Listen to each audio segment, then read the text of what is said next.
para analizar uno de los cambios que se incorporó a propósito de estas reformas en la Ley de Integridad Pública. Cambios en lo que tiene que ver con las cooperativas de ahorro y crédito del país. Me acompaña esta mañana Santiago Naranjo. Él es abogado, especialista en economía popular y solidaria. Santiago, bienvenido. Buenos días, qué gusto. Buenos días, Belki. El gusto es mío. Gracias por la invitación. Se generaron diversas alertas, ya lo hemos reportado a lo largo de estos días a propósito de la Ley de Integridad Pública sobre diferentes materias. Uno de los sectores que también se pronunció en rechazo de una incorporación que se hizo de último momento en esta normativa tiene que ver con los representantes de cooperativas de ahorro y crédito. Más o menos a través de esta ley se apunta a que cooperativas de ahorro y crédito se transformen o se conviertan en bancos. En bancos. Para aterrizar un poco en la repercusión que tiene esta incorporación, sí quisiera que hagamos una diferenciación entre lo uno y lo otro. ¿Cuál es la naturaleza de las cooperativas de ahorro y crédito y cuál es la naturaleza de los bancos? La naturaleza de las cooperativas como tales, que son empresas de personas, integradas por personas, generan principios básicamente democráticos. Es decir, hay paridad en la participación de los socios dentro de la cooperativa. Mi voto tiene la misma validez que el tuyo y que de los demás, independientemente del aporte que hayamos hecho de forma económica. Las empresas de capital justamente tienen eso como principio, que prima el capital por sobre el interés de la persona. Es decir, va a ser el mandamás o va a determinar la vida propia de la empresa o de la compañía quien más aporte económicamente, quien más participaciones o acciones de la compañía tenga. Esa es la diferencia madre o la diferencia matriz. Es decir, yo quiero una empresa de personas, tengo que buscar una cooperativa. Quiero una empresa de capital, busco una compañía. ¿Las primeras no tienen fines de lucro y los bancos sí lo tienen? Definitivamente, así es, exactamente. Las empresas cooperativas no tienen finalidad de lucro, ni en el sector financiero ni en el sector real. Lo que buscan es satisfacer una necesidad. Eso es lo que nos dice la norma. Las compañías tienen finalidad de lucro, es decir, buscan incrementar el capital a raíz de su participación en el mercado, incrementar utilidades, etcétera. ¿Qué es lo que genera preocupación a propósito de lo aprobado en la ley? ¿Por qué genera preocupación y rechazo que algunas cooperativas de ahorro y crédito deban transformarse en bancos? ¿Y cuáles deben ser las características o los requisitos que se deban cumplir para el efecto? Primero, que están desconociendo la Constitución de la República, cuando en la Constitución a mí me habla de 3 tipos de economía: pública, privada y social y solidaria. El momento en el que me obligan a mí a que deje de lado la participación en la economía social y solidaria y pase a ser parte de la economía privada, estoy desconociendo la Constitución. Segundo, ¿a título de qué se me está obligando a yo ser parte de una compañía? Si yo no quiero ser parte de una compañía, mi libre asociación, también consagrada en la Constitución, me permitió a mí en algún momento ser parte de una cooperativa. Ahora, ¿por qué tengo que ser parte de una compañía con la que yo no quiero participar con X o Y socio determinado? Y finalmente, vamos a suponer que sí, que efectivamente me quiero hacer banco. Ya no tengo problema, yo quiero ser una compañía de capital, de derecho privado. Porque habrá quienes sí, de pronto. Por supuesto. Ajá. Pero ¿por qué yo tengo que ser socio de esa persona? Ahora me están imponiendo los socios. ¿Sí? No olvidemos que para constituir una compañía en nuestro país, el capital o el aporte mínimo de capital es de $800 en sociedades anónimas. Cooperativas de ahorro y crédito que tienen más de 80 millones de dólares de patrimonio, ¿qué van a hacer? ¿Qué van a hacer los 500,000 socios que entre ellos quieren supuestamente asociarse en un banco privado? ¿Quién va a tener más participación de los 500,000? ¿Por qué él y por qué yo no? Si hemos aportado los dos a lo largo de estos 20, 30, 40 años para que esta cooperativa alcance lo que es ahora, ¿por qué entonces el otro sí tiene la capacidad de tener, me invento, $10,000 en acciones y yo apenas 100? Entonces, esas son las disparidades que la ley en el derecho privado lo permite, pero que en economía popular y solidaria no tienen esa finalidad, y yo por esa razón accedí a ser parte de la cooperativa. ¿Cuál sería el fundamento para haber incorporado esta disposición? Porque entiendo que es una disposición transitoria en la ley. Nosotros desde el sector cooperativo entendemos que no hay un fundamento, porque el proyecto original al parecer no contemplaba esta disposición transitoria.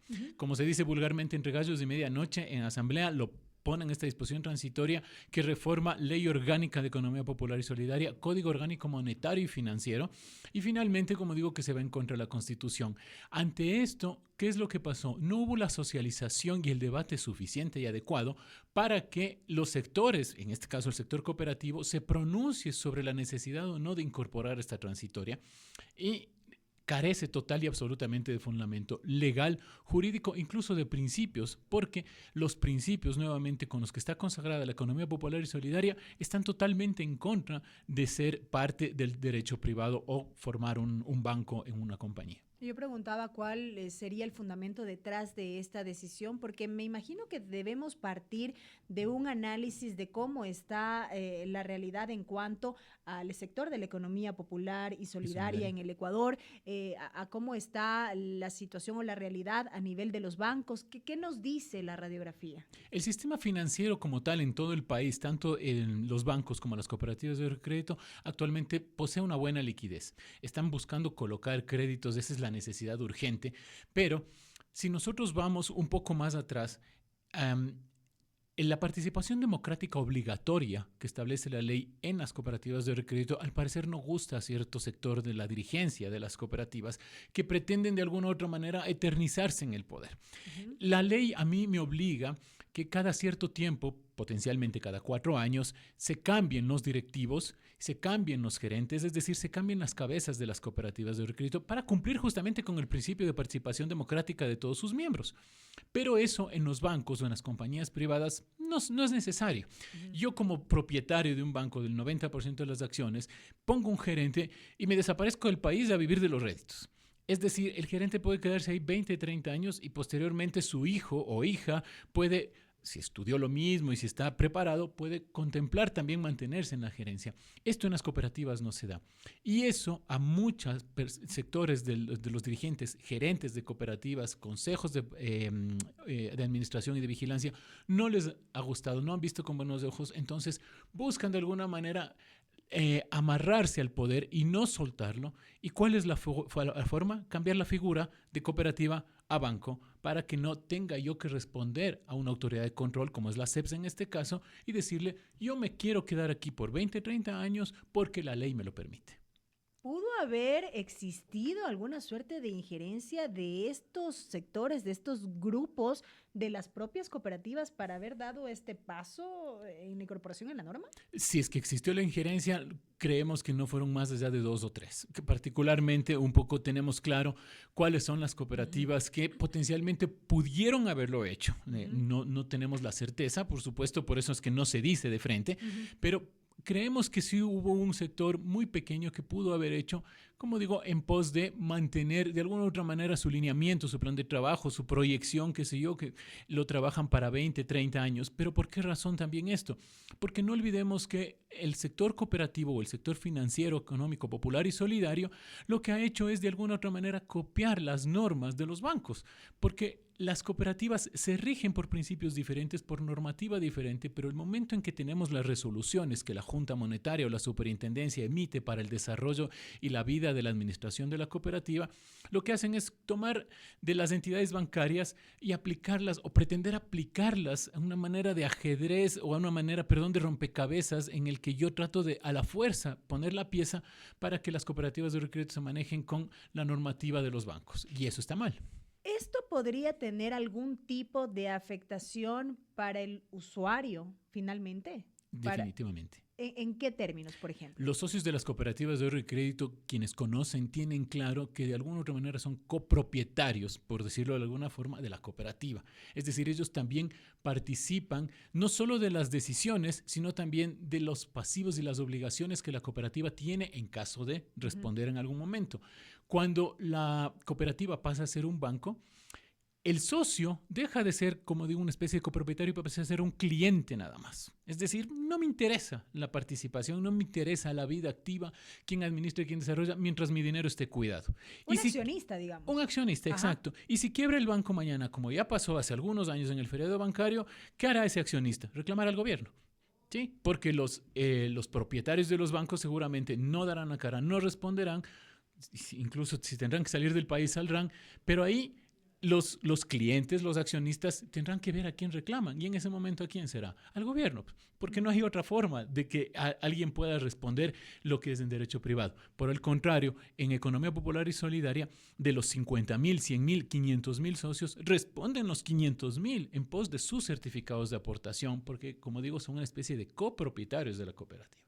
Ahora bien, uno de los aspectos, Santiago, que se ha cuestionado, no solo de esta norma, sino de las últimas aprobadas en la Asamblea, tiene que ver con que mucho se le deja la regulación, obviamente, a los reglamentos que se expidan en lo posterior, obviando incorporar en la propia ley aspectos que a simple vista pueden resultar fundamentales, esenciales. Es decir, que la norma como paraguas rija de manera lo más claro posible para otros aspectos ya irlos regulando en los reglamentos. En lo que tiene que ver con esta disposición transitoria 11ª, en la ley se dice que la Junta de Política y Regulación Financiera y Monetaria tiene 3 meses para emitir regulaciones que permitan identificar a las cooperativas que deben transformarse en bancos previa realización de un análisis de interconexión y riesgo sistémico. Desde las cooperativas de ahorro y crédito se ha dicho que no queda claro cómo se van a llevar adelante estas regulaciones, cuáles van a ser los parámetros técnicos que se van a seguir y que se van a mirar precisamente para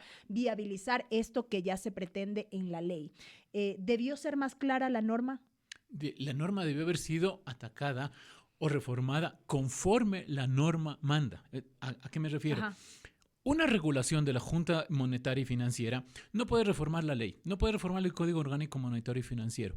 El Código Orgánico Monetario y Financiero ya habla de la transformación de cooperativas en otras cooperativas, de la transformación de bancos en otros bancos. ¿A qué me refiero? Que la norma habla de la transformación de las entidades económicas en el mismo sector. En el sector popular y solidario, en el caso de las cooperativas. Ahora, lo que dice, de conformidad a esta transitoria, es que la Junta emitirá una regulación a través de una resolución, no sé cuándo, no sé cómo, dentro de 90 días, en la que le van a decir a la cooperativa cómo transformarse en banco. Pero no está reformando el Código Orgánico Monetario y Financiero. Es decir, una regulación no puede estar por encima de la ley. Jamás. Estaríamos claro, total y absolutamente fuera de todo derecho cuando pretendemos con una regulación reformar el Código Orgánico Monetario y Financiero. Entonces, ¿cuál es el problema principal? Una vez más, que cuando la Junta emita estas regulaciones, va a emitir pensando en bancos, va a emitir direccionado en bancos, va a emitir con sugerencias, por decirlo de alguna manera, con regulaciones similares de otros bancos, pero no para cooperativas. El derecho económico, financiero, popular y solidario tiene sus propias regulaciones que la Junta Monetaria no está aplicando, posiblemente por desconocimiento o porque no considera necesario. Pero el momento en el que yo a una cooperativa le digo, transfórmese en banco, casi estoy completamente seguro y convencido que van a decir, ustedes democráticamente a la interna, vean cómo. Porque yo no voy a inmiscuirme en la vida interna de la cooperativa. Es decir, ustedes 100,000 socios de la cooperativa de ahorro y crédito Juan Pérez, vean cómo se transforman en banco y lo dejo en manos de su asamblea general. Entonces, ¿a qué estamos jugando realmente si cuando voy a la asamblea, que es el órgano máximo de una cooperativa, y mis socios me pueden decir, no, es que no queremos transformarnos en banco? Entonces, ¿por qué nos pretenden obligar? Desde este sector de las cooperativas de ahorro y crédito se anunció una demanda de inconstitucionalidad. ¿Qué expectativas tienen ahora mismo de la Corte Constitucional, que no suma una, no suma dos, no suma tres, ya suma varias demandas a esta ley? A ver, la expectativa principal es, primero, ojalá nos abran las puertas y que nos escuchen. Estamos presentando también un amicus curiae con la finalidad justamente de que los jueces constitucionales tengan clara cuál es la diferencia entre la economía popular y solidaria y la economía de derecho privado. Y finalmente es que efectivamente no den paso a la disposición transitoria, por último, de forma obligatoria. Es decir, todas aquellas cooperativas de ahorro y crédito que a la interna su Asamblea General como órgano máximo de gobierno resuelva transformarse en banco, bien puedan lo hagan. Pero no de forma obligatoria, que no me impongan a mí a que las cooperativas de segmento 1, 2, 3, o todas, o pocas, o aquellas que tienen X cantidad de requisitos, se transformen en bancos. No, porque eso es dejar de lado la libre asociación y la decisión del propietario de su cooperativa sobre la vida de la misma. Es más o menos como que yo le diga a Belkis, está obligada a partir de ahora por norma su casa a entregar en arriendo. porque si yo la compré para mí, no, pero es que le estoy obligando a entregar en arriendo, no le estoy quitando su propiedad, solamente le estoy diciendo que entreguen en arriendo, entonces le estoy quitando a usted el uso y el goce. La disposición la mantiene, pero el uso y el goce, entréguelo. Acá es algo casi que similar. Yo hice esta cooperativa porque quiero ser parte de esta cooperativa de aquí en muchos años y tratar de satisfacer mi necesidad de ahorro y crédito. Y ahora usted me está obligando a entregar a una tercera persona que tiene más dinero. Lo último nada más, ¿habría el riesgo de que desaparezcan las cooperativas o esta figura de cooperativas de ahorro y crédito o no necesariamente? No necesariamente. Okay. No creo que lleguemos a tanto, pero sí hay el riesgo de que las cooperativas de segmento 1, es decir, las más sólidas económicamente, con patrimonios más fuertes que superan los 80 millones de dólares, sí desaparezcan y las cooperativas pequeñas empiecen quizá a pretender ser absorbidas o fusionadas con estos bancos. Correcto. Santiago, gracias por estos minutos para esta entrevista. Santiago Naranjo, abogado especialista en economía popular y solidaria, en diálogo con la primera emisión de MQ Noticias, hablando acerca de estos cambios para cooperativas de ahorro y crédito a través de la Ley de Integridad Pública aprobada por la Asamblea Nacional. Son las 7 de la mañana con 59 minutos, amigos. De esta manera nos despedimos. Gracias a todos por habernos acompañado. Los invitamos a seguir en nuestra sintonía porque ya se viene Juan Carlos Boada con Usted Tiene la Palabra. Que tengan todos un excelente inicio de semana.